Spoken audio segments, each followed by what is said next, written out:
وعلى آله وأصحابه أجمعين. اللهم بك أصبحنا وبك أمسينا وبك نحيا وبك نموت وإليك النشور. اللهم إنا نسألك خير هذا اليوم وخير ما فيه وخير بعده، ونعوذ بك من شر هذا اليوم وشر ما فيه وشر بعده. نعوذ بكلمات الله التامات من شر ما خلق. نعوذ بكلمات الله التامات من شر ما خلق. نعوذ بكلمات الله التامات من شر ما خلق. وصلى الله على سيدنا محمد سيد الخلق. Alim ulama, umara, jamaah yang saya cintai, judul kita agak horor ya, tapi saya akan bikin tidak horor. Satu kali Nabi memanggil anak angkatnya yang sudah menjadi khadamnya, Sayyidina Anas ibn Malik.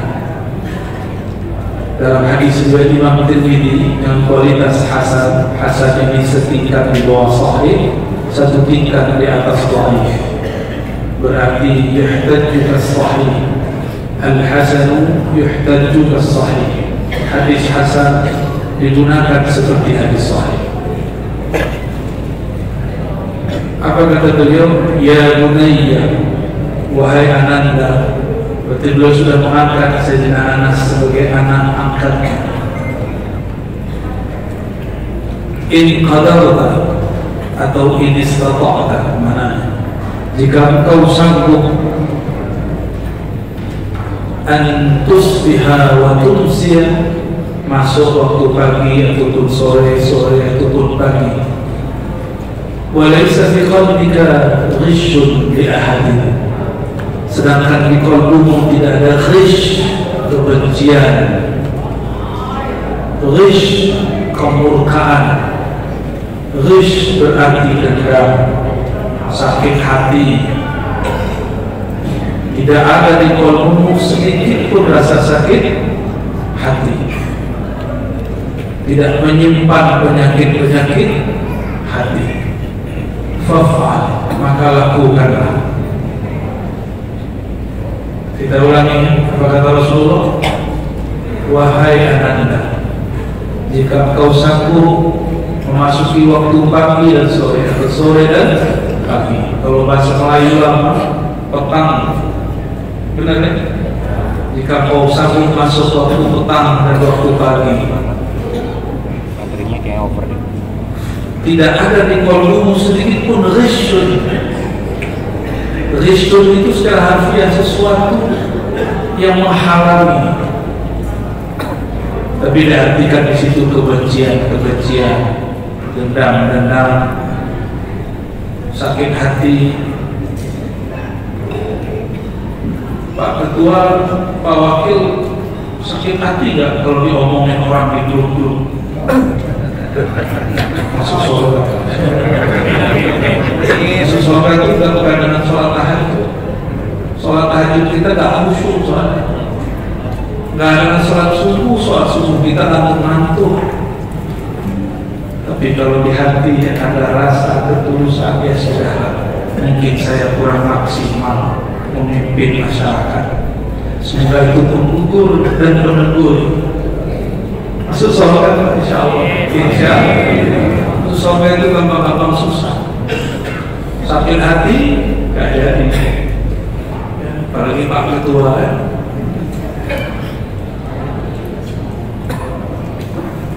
Lalu Nabi SAW melanjutkan kalamnya, hadihi sunnati, inilah sunnahku. Nabi ngomong sunnah bukan masalah sarung, celana dan jenggot. Nabi ngomong sunnah, isi di dalam ini. Jika engkau sanggup tidak menyimpan kebencian, kemurkaan, dendam kepada siapapun, meskipun orang-orang itu benci kamu, lakukan. Hadihi sunnati, itulah sunnahku. Itulah yang disebut benar-benar sunnah. Kita ini bid'ahin orang,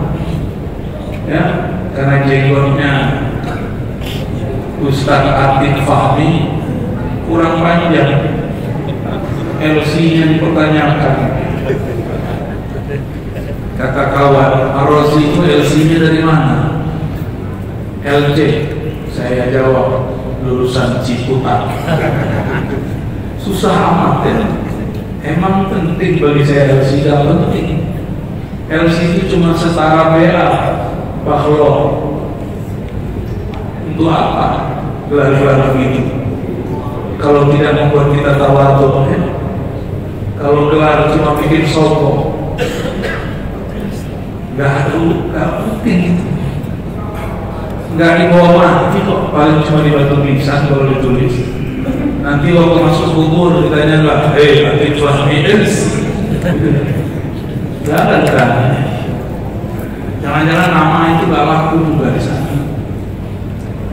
Maka Nabi mengatakan, hadhihi sunnati, inilah sunnahku. Sederhana, selama ini kita pikir sunnah itu apa? Kata Nabi bermaksud sunnah sederhana sekali, di hatimu tidak ada kebencian.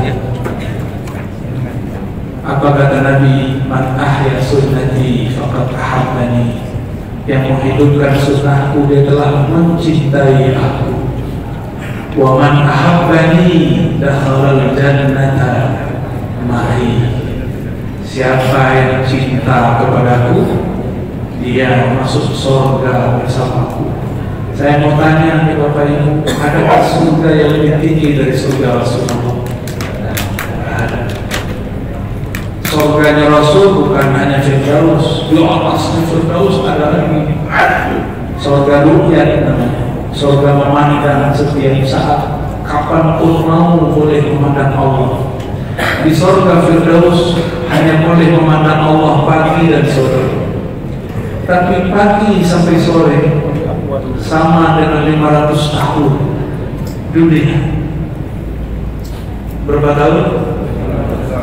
Selama 500 tahun itu, dari pagi sampai sore, surga Firdaus. Kita ngapain? Kita rindu kepada Allah. Gak semua orang juga dapat melihat Allah. Rindu kepada Rasul. Gak semua orang dapat akses pertemuan dengan Rasul. Akhir kerinduan itu dilepaskan, ditawar, diberikan obat penawar, namanya nikah sebanyak-banyaknya. Jadi pernikahan di surga bukanlah untuk eksploitasi syahwat semata, tapi itu pelarian dari kerinduan kepada Allah. Maka wali-wali Allah di muka bumi, jika dia menikah bukan karena syahwat semata, tapi karena dia ada gejolak rindu kepada Allah Subhanahu wa Ta'ala yang tertahankan. Beda ya. Kalau orang-orang bumi kawin ya karena pengen kawin, syahwat ya karena ada gejolak di antara dua kaki itu. Ya. Tapi beda dengan ahlullah, karena di qalbunya tidak ada khusyuk. Maka saya berdoa selalu setiap hari kepada Allah, Allahumma inni as'aluka salamata sadr. Seperti Rasulullah berdoa, ya Allah berikan aku salamah dalam dadaku. Salamah itu tidak nyimpan dendam benci, hatta kepada orang yang benci kita. Kadang ada kawan dulu kebaikan, sekarang benci kita. Kita tak boleh lawan dia dengan kebencian. Kadang ada murid kita salah paham terhadap kita, sekarang dia menyerang kita. Kita nggak boleh balas dia dengan kebencian.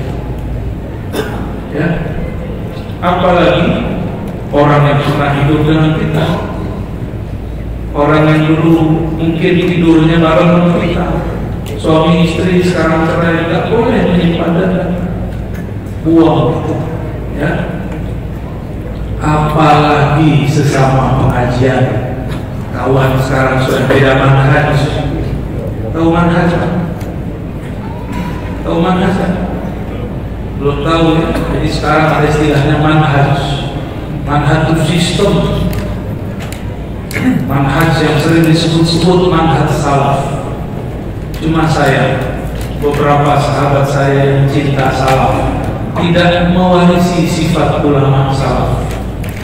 ulama salaf itu ngikut Nabi Muhammad Sallallahu Alaihi Wasallam. Nabi Muhammad mengatakan, jika kau sanggup masuk waktu pagi dan sore, petang dan pagi, tidak menyimpan kebencian, merendahkan kesombongan, lakukan. Ini baru masalah jingkrang dan jingkrang sudah tengkar, baru masalah tahlilan dan tahlilan sudah tengkar, baru masalah kunut dan kunut sudah tengkar, baru masalah politik nyoblos dan nyoblos tengkar. Yang dicoblos Pak Wakil ini dulu atau bukan? Itu tengkar juga. Apa aja kita pertengkarkan, wajar Nabi mengatakan hal begitu bukan sunnahku. Sunnahku untuk tidak menyimpan rasa itu. Sanggup nggak Bapak Ibu? Saya mau tanya, pengen masuk surga bersama Rasul? Benar? Coba niat pagi ini, ya Allah, jika ada setitik saja kebencian di hatiku kepada hamba, tolong hapuskan dengan kelembutan, dengan keberkahan sunnah Nabi Muhammad SAW. Orang hebat itu bukan yang zikirnya banyak, bukan yang baca Qur'annya berkali-kali. Orang hebat itu dia sanggup membalas, dia tidak balas. Dia bisa benci, dia tidak benci. Dia dapat melaknat, tapi dia tidak laknat. Dia sanggup memukul, tapi dia tidak pukul, malah dia rangkul. Itu orang hebat. Jangan-jangan masuk surganya karena itu. Itu salah satu sifat namanya karam. Allah itu punya sifat karam, artinya maha pemurah. Satu, makna keduanya apa? Karam itu artinya memberi tanpa menghitung banyak pemberian. Karam karim berarti juga yang tetap memberi meskipun selalu disakiti. Karim yang tetap berbuat baik meskipun orang yang mengkhianati, itu karim. Maka kesempatan kita ini jadi kekasih Allah banyak. Jaga kolbu, dan ini tidak mudah untuk sebagian orang. Maka Bapak Ibu yang dimuliakan Allah, kalau judulnya apa itu? Aku merasa paling, jadi sunnah yang paling benar yang mana? Maka sunnah boleh kita bagi, sunnah yang zahir, sunnah yang... Pertanyaannya, apa makna sunnah? Apa makna sunnah? Nabi ngomong, inilah sunnahku. Itu arti sunnah itu apa? Yang dikerjakan berpahala? Bukan. Yang ditinggalkan gak apa-apa? Bukan. Bukan itu yang disebut sunnah. Sunnah itu adalah ajaran Rasulullah Sallallahu Alaihi Wasallam.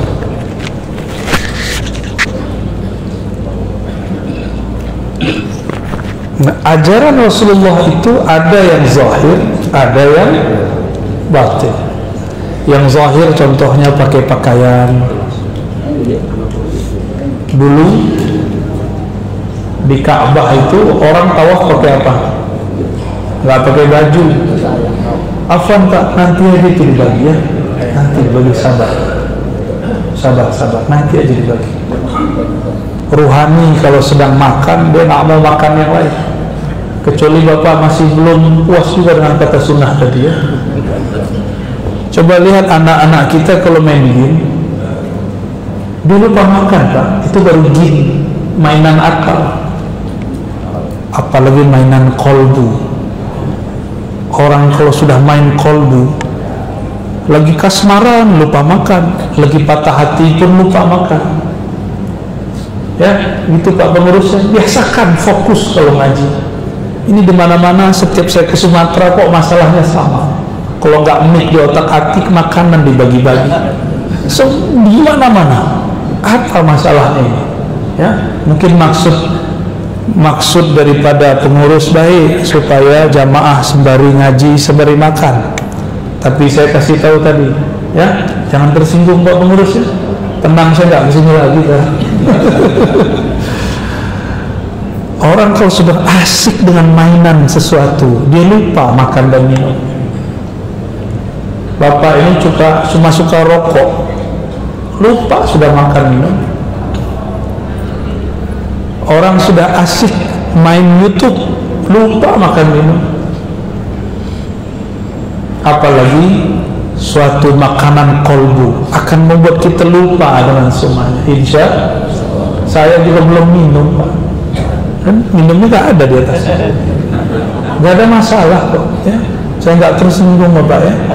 Cuma kalau Bapak ribut di belakang, ribut di depan, untuk apa sih kesini? Dan ini saya ketiga kali Bapak ngomong selama saya di Lubuk Linggau dan sekitarnya. Kok setiap kali ceramah selalu ada yang tolonglah perbaiki ke depannya. Siap memperbaikinya? Ya.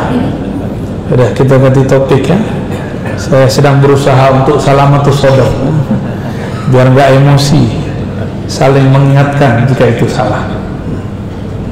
Pak tersinggung Pak? Kalau tersinggung mohon maaf Pak ya, Bapak yang ceramah ya. Baik, Allahumma salli ala Sayyidina Muhammad. Kata sunnah muncul dalam hadis Imam Tirmizi, maknanya begitu. Sunnah yang hakiki adalah sunnah yang bersumber dari pendidikan rohani. Maka nanti mau berjenggot panjang, bercelana jingkrang, sarungan, gamisan, itu turunannya. Karena mazahir itu adalah terjemahan al-batin. Penampilan zahir itu terjemahan di dalam batin.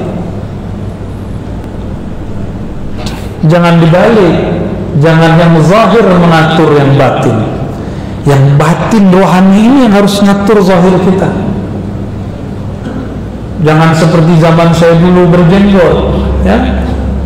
Saya ditanya orang, kenapa kamu berjenggot? Supaya saya disebut bermanhaj salaf. Dulu saya begitu.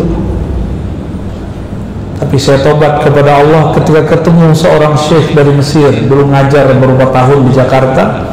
Saya khidmah ngantar beliau ke rumahnya, apartemennya. Saya tanya, ya Sidi, limadza la tutilu lihyatak? Kenapa engkau tidak panjangkan jenggot? Doktor Mesir, ya orang Mesir, orang Asyut. Jenggot saya panjang, lebih panjang dari ini Pak. Ini sudah dipotong dikit ini ya. Lah, akhirnya datang juga. Lalu syekhnya jawab, ya akhi, la utilu lihyati illa lillah. Saya kalau manjangin jenggot karena Allah, bukan karena ente yang nanya. Saya tanya, ya Sidi, alasta tudarris fi ma'had alladhi fiha syuyukh yutiluna lihya? Bukankah engkau mengajar di suatu ma'had, suatu institusi besar di Jakarta? Di situ syekh-syekhnya memanjangkan jenggot. Dia senyum aja.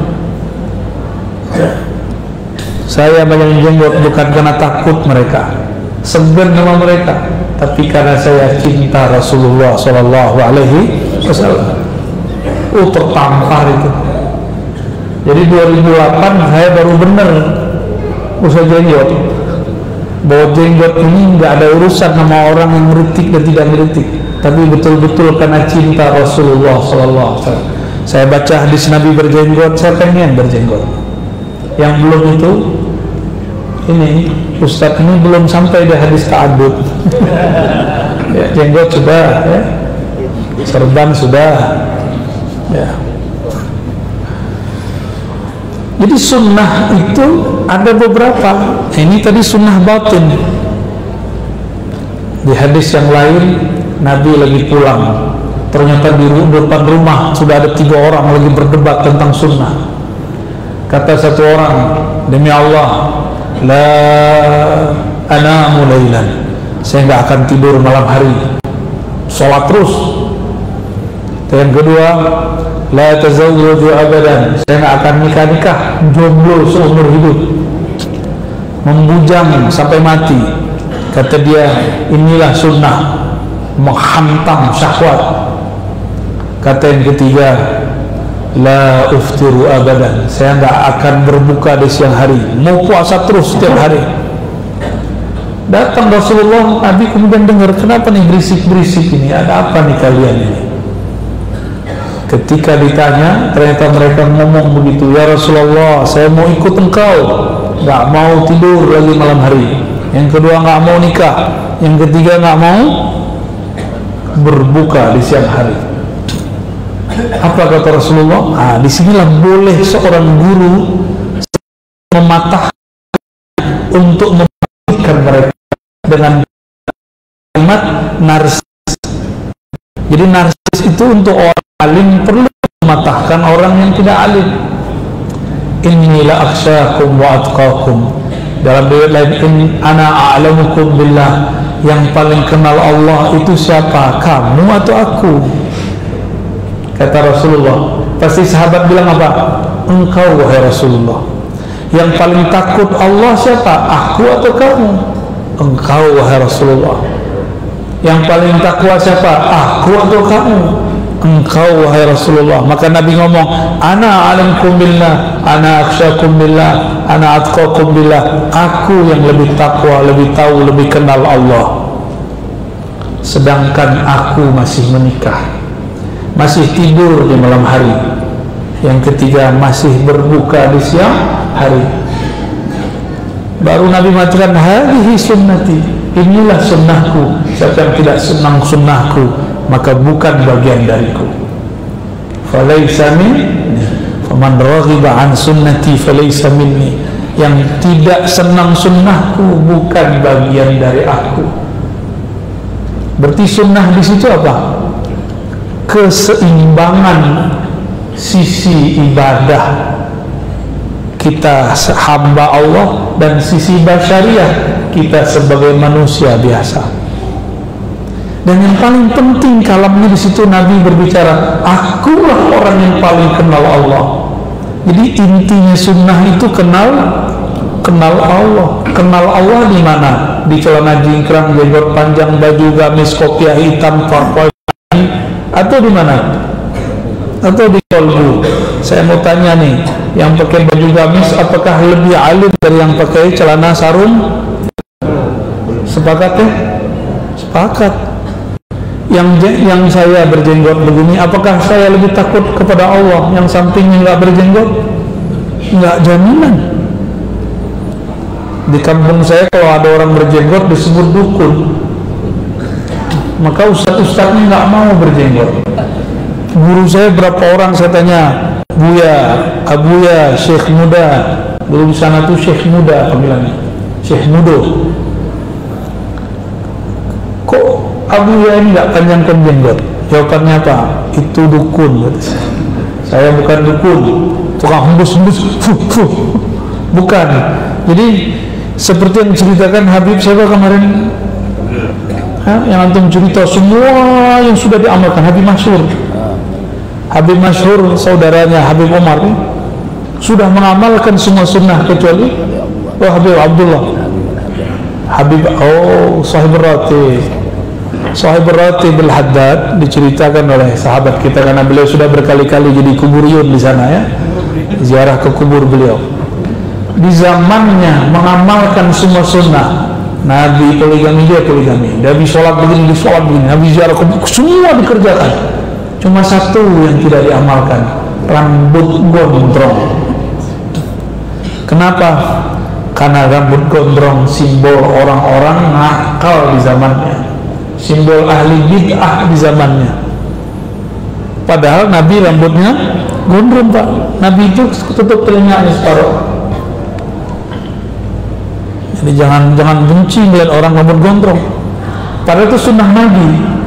Lebih banyak rambut di kepala atau rambut di sini? Kepala. Maka seharusnya lebih sunnah di rambut kepala atau rambut di sini? Nabi ngomong, ya, janganlah kamu belah rambutmu. Ya, inni uhibbu an, aku suka an attabi'a ahlal kitab fi malam Umar, selama tidak ada perintah dan larangannya maka aku suka meniru ahli kitab. Ahli kitab tuh rambutnya ke belakang seperti rambut foto-foto Yesus itu, ke belakang. Sedangkan orang-orang musyrik rambutnya belah tengah, belah samping. Orang Mekah itu rambutnya belah, orang Mekah. Nabi nggak suka meniru style rambut orang Mekah. Ini di Bukhari yang saya baca. Akhirnya Nabi meniru rambut style orang-orang ahli kitab. Jadi boleh meniru ahli kitab selama tidak ada perintah dan larangan tentang itu. Sampai kemudian tahun ke-8 Hijriah, Mekah, orang-orang musyrik Mekah masuk Islam. Mekah ditaklukkan, disebut Futuh Mekah. Apa yang terjadi? Orang-orang yang rambutnya tadi belah masuk Islam, maka Nabi pun membelah rambutnya ketika di Mekah. Semenjak saat itulah model rambut tidak lagi menjadi simbol musyrik dan ahli kitab. Berarti model rambut itu boleh-boleh saja. Maka saya tanya, Pak, banyakkan rambut kepala atau rambut jenggot? Maka kalau beda masalah jenggot, kita hitung-hitung lagi sama kepala kita ya. Nabi urusan rambut kepala aja ngalah. Jadi meskipun yang berjenggot di depan ini cuma beberapa orang, saya dan beliau yang kelihatan, bukan berarti kami lebih sunnah dari Bapak Ibu. Sepakat Pak ya? Bukan berarti kami ini lebih sunnah daripada Bapak. Bagaimana dengan hadis khalifun musyrikin? Berbeda penampilanlah dengan orang-orang musyrik. Hadis Muslim. Wa'ful liha waqta' asyawarib, waqta' asyawarib. Potonglah kumismu atau cukur. Ini dua hal yang beda nih. Potong dengan cukur. Cukur habis, nih habis. Kalau potong cuma dirapikan, ini mazhab Malik. Ternyata Imam Salafus Saleh beda pendapat mengenai makna waqta' isyawarib. Kok tiba-tiba sekarang orang memaksakan satu pendapat, padahal ulama salafnya beda. Katanya engkau mengikuti salaf, kenapa memaksakan orang kepada satu pandangan? Ulama salaf berbeda pendapat. Imam Malik dengan Syafi'i beda pendapat. Bagi Imam Syafi'i, motong itu dicukur, bukan ditipiskan.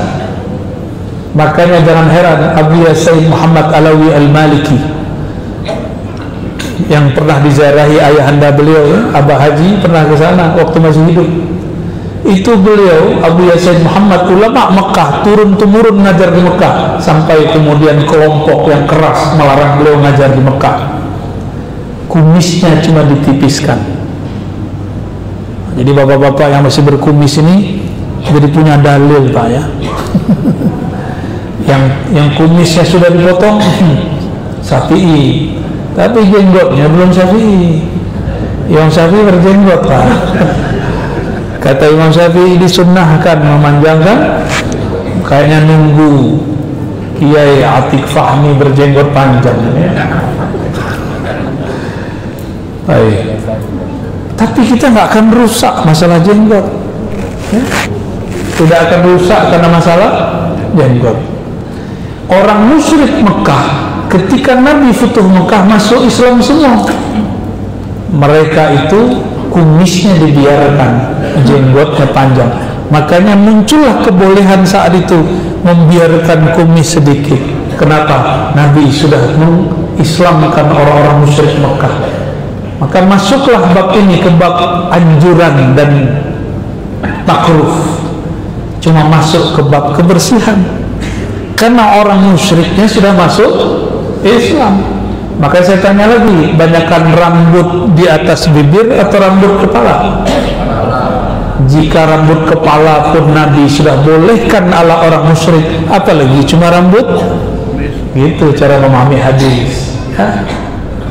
Tapi saya tetap saja lebih senang pakai jenggot begini Pak daripada pakai kumis ya. Mohon maaf ya, kita berbeda dengan para kubisiun.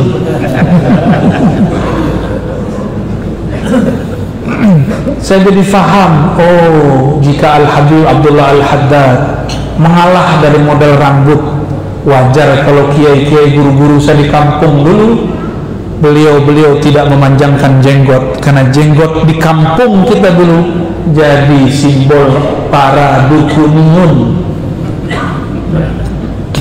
Tapi sekarang seperti ini sudah berubah, ya. Inilah hikmahnya adanya perbedaan-perbedaan. Saya mau tanya Bapak Ibu, kalau saya panjangkan jenggot, ada jaminan nggak hati tidak menyimpan kebencian?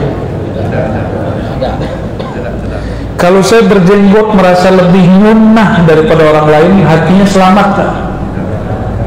Berarti hatinya tidak benar. Jika saya pakai serban, merasa lebih patut jadi imam, lebih pantas jadi imam daripada yang tidak berserban, hati saya masalah nggak?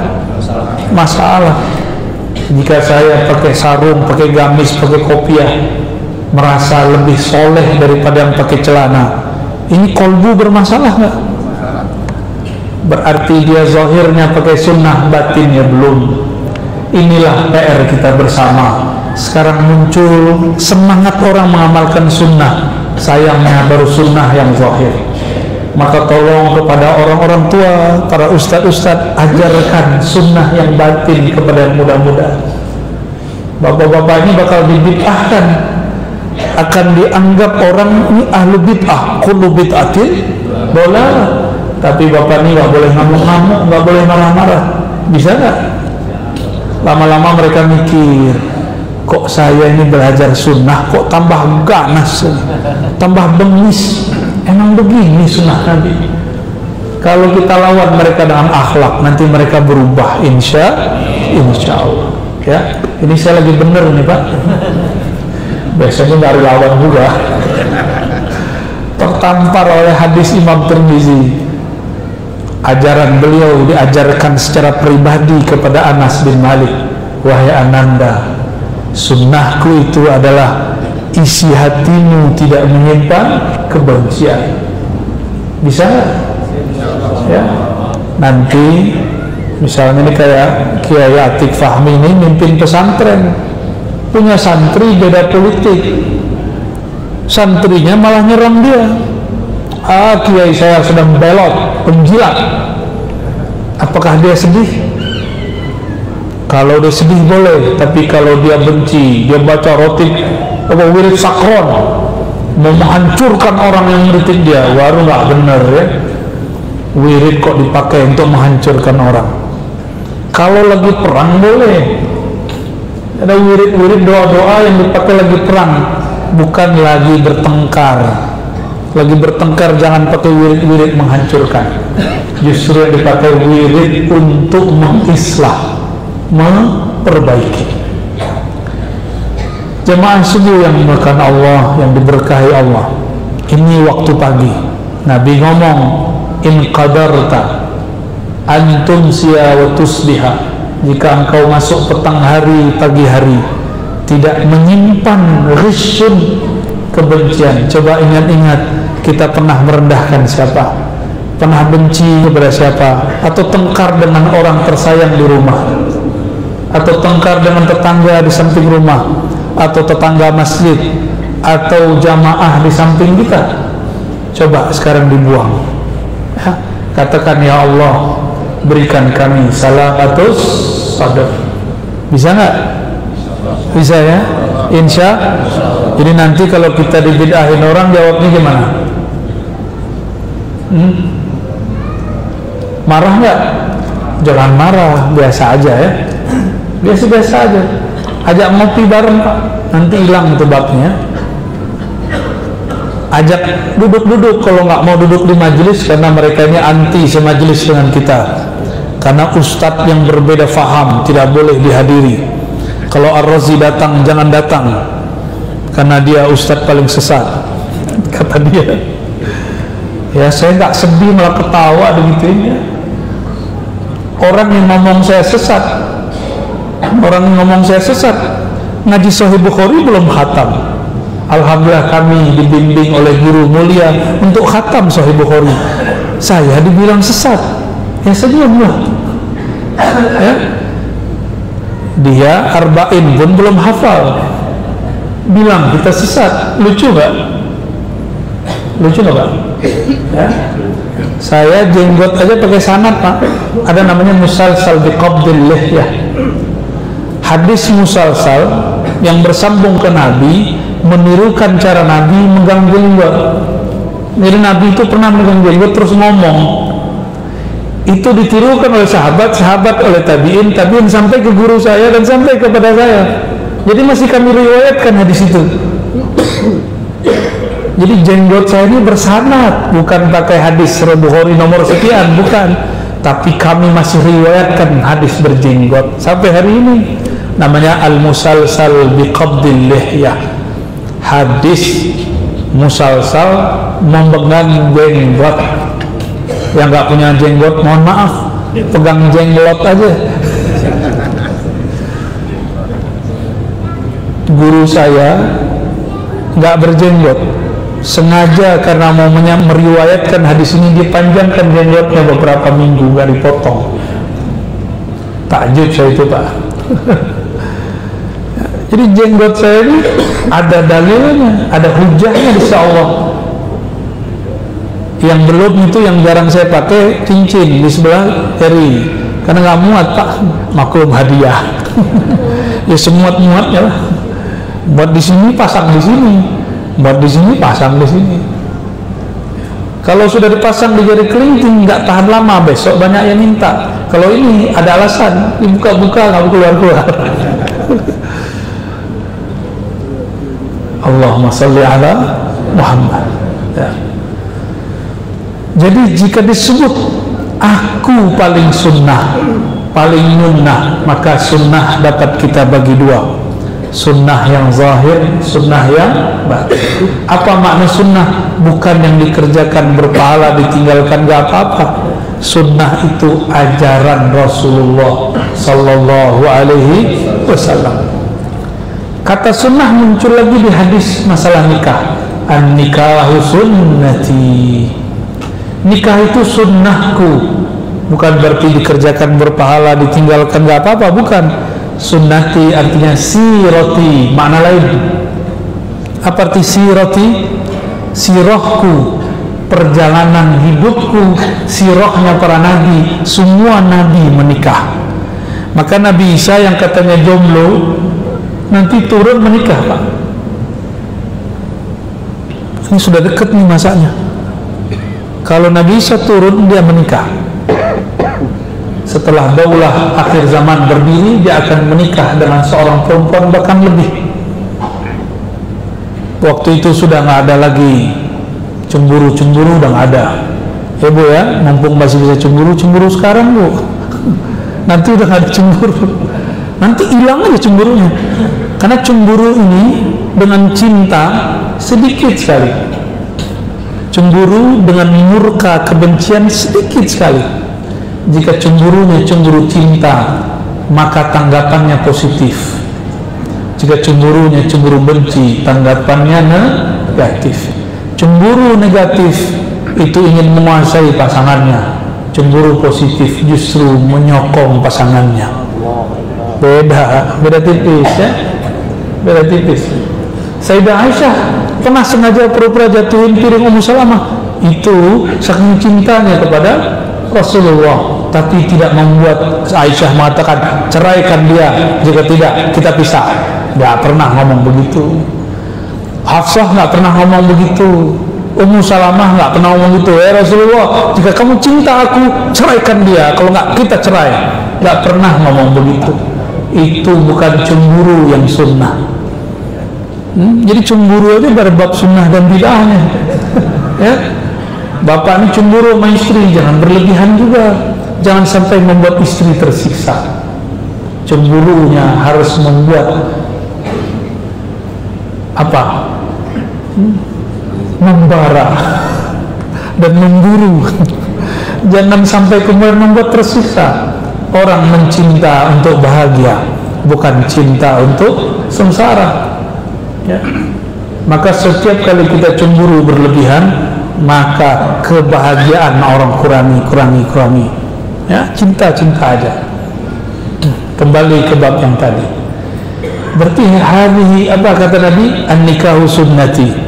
Nikah itu jalan hidupku. Siapa yang tidak senang, nah hati-hati. Orang nggak nikah belum berarti dia tidak senang sunnah. Siapa tahu ada orang tidak nikah karena tidak sanggup biaya pernikahan, atau dia tidak sanggup membina dan membini. Tahu membina dan membini? Ya, bentar-bentar sudah loyo. Jangan dipaksa, itu zalim juga namanya. Pernah dipaksa lah salah seorang tetangga, ya, anaknya dipaksa menikah. Anaknya kalau megang perempuan nggak nafsu, sama laki juga nggak menentu. 2 tahun istrinya nangis-nangis, saya nggak pernah disentuh. Ya, ketahuan baru dikat, baru dicerai. Kalau nggak pernah disentuh berarti kalau dicerai nggak ada indahnya, ya kan? Dikembalikan mahar misilnya.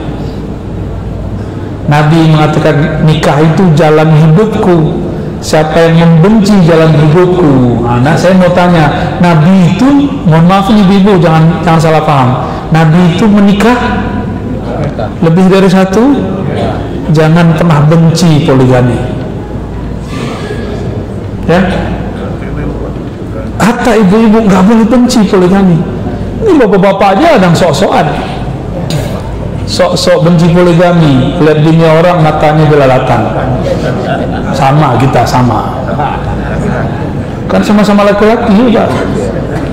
Cuma bedanya ini jelalatan langsung godol basor. Tutup. Tanda laki-laki, kelaki-lakian kita ini muncul yang rancak-rancak, ya, benar rancak-rancak, cantik-cantik. Kita tertarik untuk menafkahi, Pak. Benar, Pak, ya? Kayak bisa aja menafkahi, ya? 1 aja sudah ngos-ngosan. Nabi SAW menikah, dan menikahnya lebih dari 1. Siapa yang benci dengan jalan hidup beliau berarti benci kepada ajaran beliau. Itu maksudnya. Maka kita nggak boleh benci. Cukup katakan, saya belum sanggup Pak Ustadz poligami. Nah, boleh. Kalau ibu-ibu, aduh saya nggak kuat gitu, bilang nggak kuat aja nggak apa-apa, ya. Jangan kemudian bilang tulangkan aku kepada ayah ibundaku, seperti lagu Betaria Sonata, ya. Waduh, itu berbahaya itu. Itu sama dengan mengancam. Belum nikah sudah ngancam cerai. Haram begitu. Haram mengatakan hal itu. Nabi aja larang kalau sudah nikah, suaminya punya istri 2, gak boleh ngomong ceraikan dia, pilih aku atau dia. Itu haram Bang ngomong begitu. Itu laknat, sama dengan memutus kasih sayang Allah Subhanahu wa ta'ala. Ini belum nikah sudah ngancam duluan, ya. Jangan-jangan itu habis diancam, Ustaz. Alhamdulillah belum, ya. Kayaknya di depan saya yang senyum-senyumnya singit itu habis diancamnya. Selamat atas ancamannya. Hati-hati ibu-ibu, ya. Saya yakin ibu-ibu ini solehah, ya. Buktinya subuh masih datang. Ada yang melihat lewat online, offline, ya. Ini kalimat pahit tapi mesti disampaikan. Qulil haqq walau kana murran. Sampaikan kebenaran meskipun pahit. Inilah kebenaran Nabi Shallallahu Alaihi Wasallam. Nah, ini sunnah apa ini? Ini sunnah muamalat. Nikah itu masuk ke bab muamalat. Hukumnya cuma boleh memakruh. Haram itu kalau sudah darurat, orang menikah karena ingin mencelakai, baru haram, ya. Terakhir, Nabi Shallallahu Alaihi Wasallam menggunakan kata sunnah untuk persoalan-persoalan yang ada kaitan dengan ajaran beliau, bukan sekedar simbol. Maka kata sunnah tidak boleh kemudian diboikot, bukan diboikot, ya, di branding menjadi sesuatu nama. Cukuran bid'ah gitu, apa cukuran sunnah ada, ya? Toko sunnah, oh ini agak merendahkan itu menurut saya, ya. Baju sunnah, Ada begitu Pak, baju sunnah? Berarti ada baju bid. Ini tidak elok judul-judul begitu. Ini akan mengkerdilkan makna sunnah yang luas. Itu dia orang Ustaz sunnah. kayaknya antum punya masalah tersendiri sama mereka. Ini bukan masalah saya loh Bapak Ibu, masalah dia nih. Ustaz berarti antum ini Ustaz bid'ah. Kok bisa istilah itu muncul ya? Katanya Ustaz sunnah, lagi-lagi Sahih Bukhari aja belum khatam, ente sunnah yang mana? Mau baca sunnah kan lewat Sahih Bukhari. Ayo, khatam nggak Sahih Bukhari? Khatam nggak Sahih Muslim? Khatam nggak Sunan Abu Daud, Sunan Tirmizi, Sunan Nasai, Sunan Ibnu Majah? Sepertinya dia khatam Sunan Lubuk Linggau. Sunan ke-10 gitu ya? Sunan 15. Sunan itu artinya kitab sunnah. Alhamdulillah kami diajarkan oleh guru-guru kami untuk khatam kitab itu, tapi kami dilarang untuk mengatakan kau ini ustaz sunnah. Dilarang. Tidak boleh merasa lebih daripada orang lain. Ini ajaran yang sampai sekarang terngiang-ngiang di telinga saya ya. Karena sombong itu sederhana. Engkau merasa dirimu lebih tinggi daripada orang di sampingmu, apalagi di luarmu, apalagi yang berbeda faham darimu. Maka saya minta ampun juga kepada Allah jika karena saya khatam Sahih Bukhari saya merasa lebih sunnah. Enggak, justru saya merasa ya Allah saya jauh dari sunnah. Sunnah yang saya baca banyak mengenai akhlak. Betapa indahnya akhlak Rasulullah Sallallahu Alaihi Wasallam. Coba bayangkan Bapak Ibu, jika Nabi masuk kota Mekah, dakwahnya bilang ini sunnah, ini bid'ah. Digorok nggak Nabi itu? Ya, pasti digorok itu. Abu Bakar cuma baca syahadat depan Lata Uzza, digebukin. Orang nomor 2 yang masuk Islam di kalangan orang-orang tua, pertama Khadijah, Abu Bakar, di kalangan anak muda Sayyidina Ali, di kalangan luar orang Mekah Abu Zar Al-Ghifari. Abu Zar habis ditalkin dengan syahadatin Rasulullah, jantungnya berdebar, energinya kuat. Dia mengatakan, wahai Abu Bakar, biarkan aku, izinkan aku mengumandangkan la ilaha illallah depan Lata dan Uzza. Kata Abu Bakar, jangan berkali-kali. Yang ketiga dia kabur duluan, gak ngacir, nyampe di Ka'bah. Dia langsung kemudian mengatakan, siapa yang tidak kenal saya Abu Zar Al-Ghifari, orang kampung sebelah. Kalau kalian berdagang pasti lewat kampung saya. Saksikan saya Abu Zar bersaksi la ilaha illallah. Bergetar badannya, saking bergetar jadi tonjok orang dia nggak tahu. Bangun-bangun sudah bonyok mukanya. Ternyata Abu Zar sesakti itu, nggak sakti baca la ilaha, nggak belajar ilmu debus, ilmu Banten dia. Abu Zar bangun, bukan badan yang bonyok yang dia tanya, yang ditanya bagaimana kabar Rasulullah SAW. Persis seperti Abu Bakar baru sadar, bagaimana nasib Rasulullah, apakah sikapku ini membuat Rasulullah tidak aman. Ini yang masuk ke dalam hatinya, kasih sayang yang muncul. Abu Zar Al-Ghifari. Jadi jangankan menangkan la ilaha illallah, la ilaha, apalagi takbir, dikit-dikit takbir, itu bid'ah. Itu kalau antum takbir membentak sesama muslim, itu bid'ah. Karena jangankan sama muslim, membentak orang dengan la ilaha illallah itu haram. Kalau belum tepat waktunya, waktu jihad, nanti jadi waktu jahat. Kok bentak ustaz pakai takbir? Antum waktu zaman-zaman rame itu pernah dibentak pakai takbir nggak? Saya berkali-kali. Jamaah nggak masuk dalam masjid, bentak saya luar masjid. Allahu Akbar. Dia main takbir dia. Nggak tahu jika nama Allah lebih banyak saya baca malam itu daripada dia. Ya. Saya bilang, kau yang takbir di luar, masuk sini, ayo kita adu takbir. Nggak berani dia. Astagfirullahaladzim. Itu kejadian juga Pak ya. Kejadian. Kita setiap malam menabung nama Allah di kolbu. Itu ujian buat saya, apakah saya merasa takbir saya lebih banyak dari dia. Maka saat itu juga saya minta ampun, ya Allah, aku merasa zikirku lebih banyak daripada orang yang takbir tadi. Ya, hati-hati juga kita di situ. Apalagi mau dakwah terus bilang ini sunnah, ini bid'ah, ini syirik. Tak mungkin Rasulullah berhasil. Tak mungkin. Semangat jihad ini mesti dibersihkan dulu dari kebencian, emosi.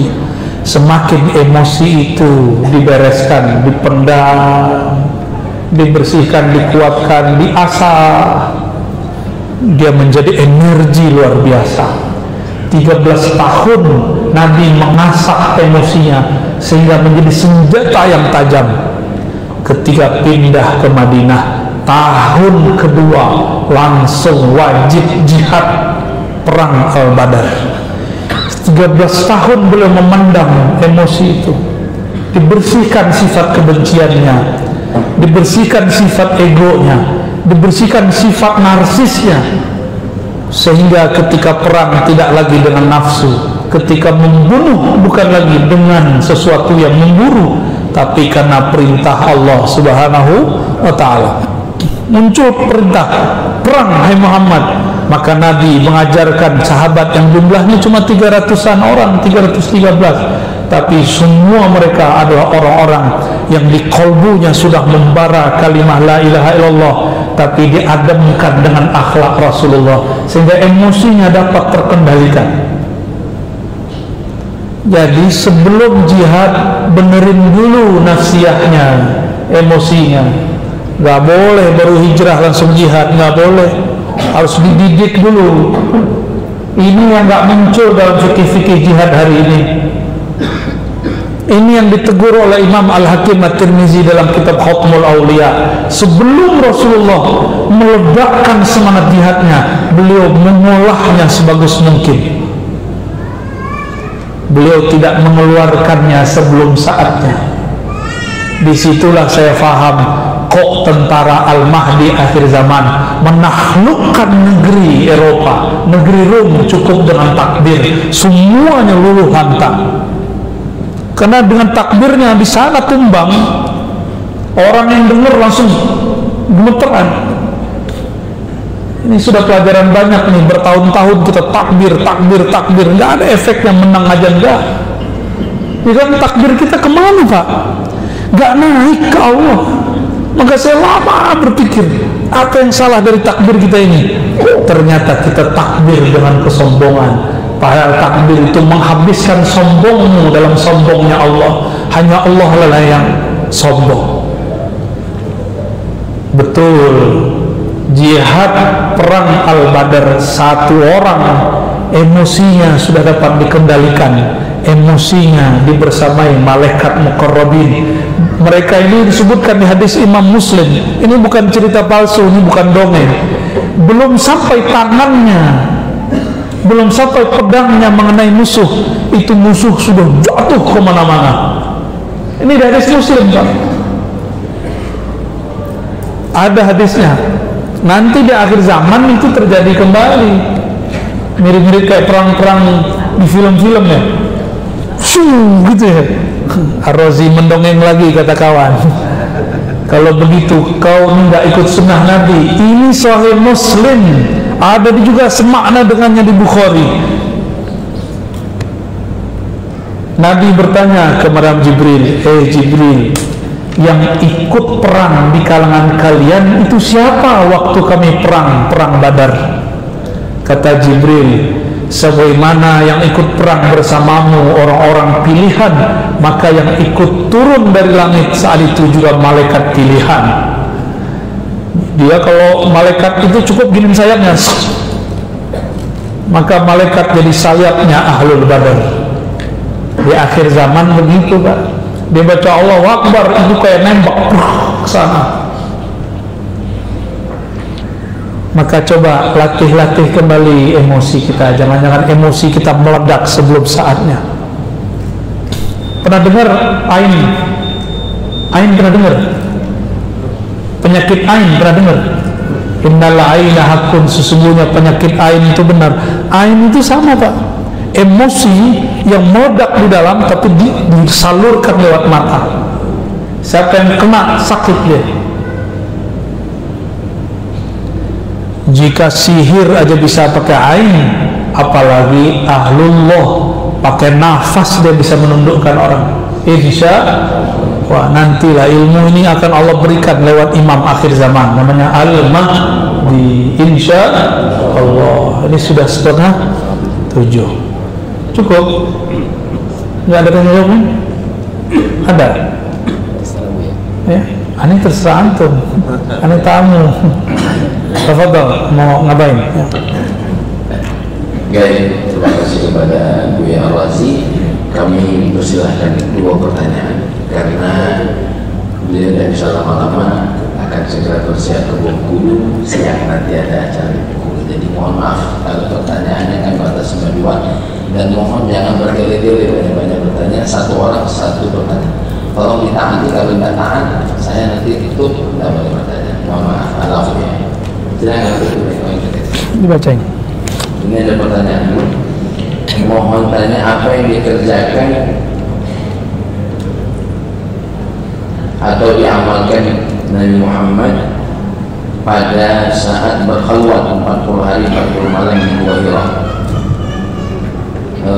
ketika menerima wahyu Iqra. Dan yang kedua, bagaimana salat yang dilakukan Rasulullah ketika diminta menjadi ketika mereka menjadi jumpa oleh para nabi dan imam para nabi telah meninggal di dunia. Intinya begitu. Pertanyaan pertama ini bagusnya, apa yang diamalkan Nabi selama berkhalwat? Sudah jadi Nabi belum? Berius. Wah, belajar sirah Nabi nggak benar. Kapan beliau diangkat jadi Nabi? 40. Waduh.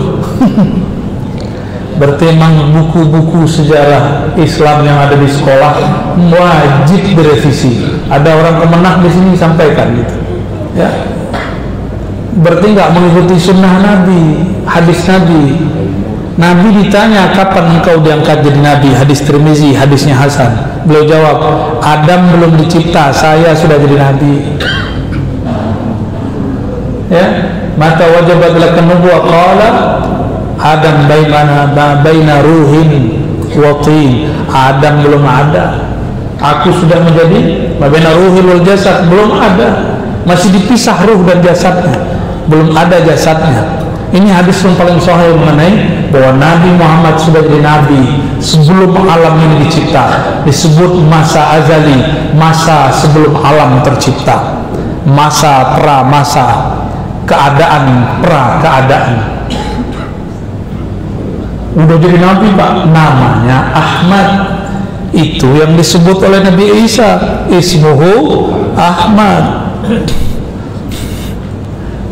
Beliau waktu itu bukan tubuh fisik, tapi ruhani, ruhani murni. Sallallahu alaihi wasallam.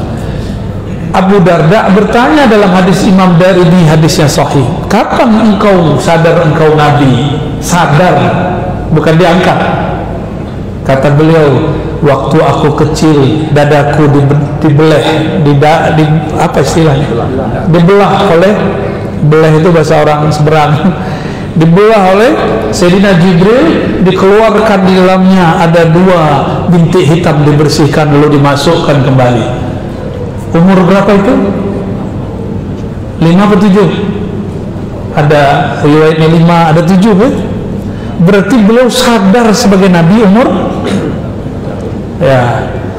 Ummu Halimah Sa'diyah ketika mengantarkan Nabi pulang karena ketakutan, dibalikkan ke Mekah ke ibunya Sayyidah Aminah, melaporkan, wahai Aminah, anak kita ini kan anak susu, bagi Aminah anak kandung, anak kita nih kok ada malaikat 2 membelah dadanya tapi dia tidak mati.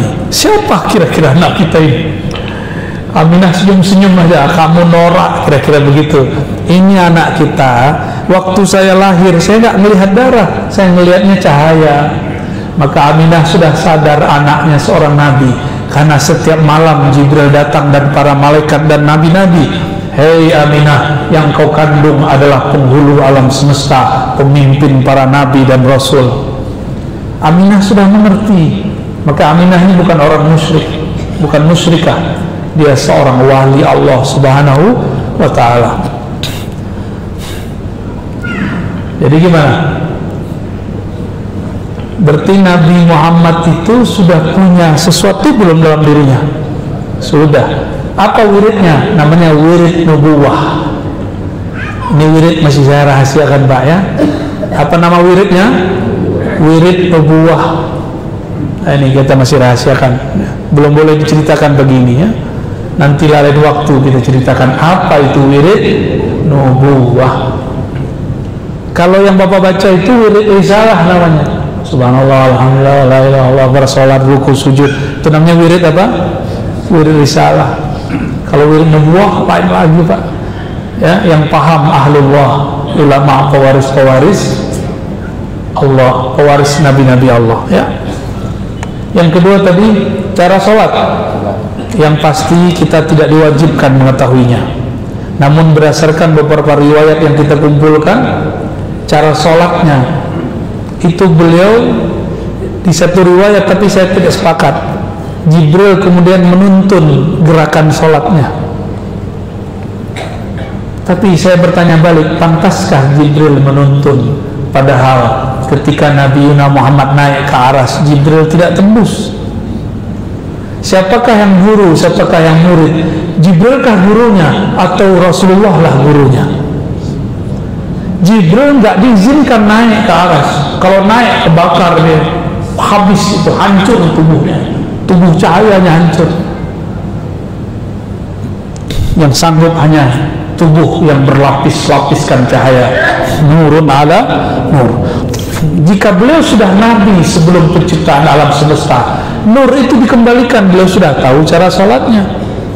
Gampang toh ya. Jadi itu sholat apa itu? Itu sholatnya ruh.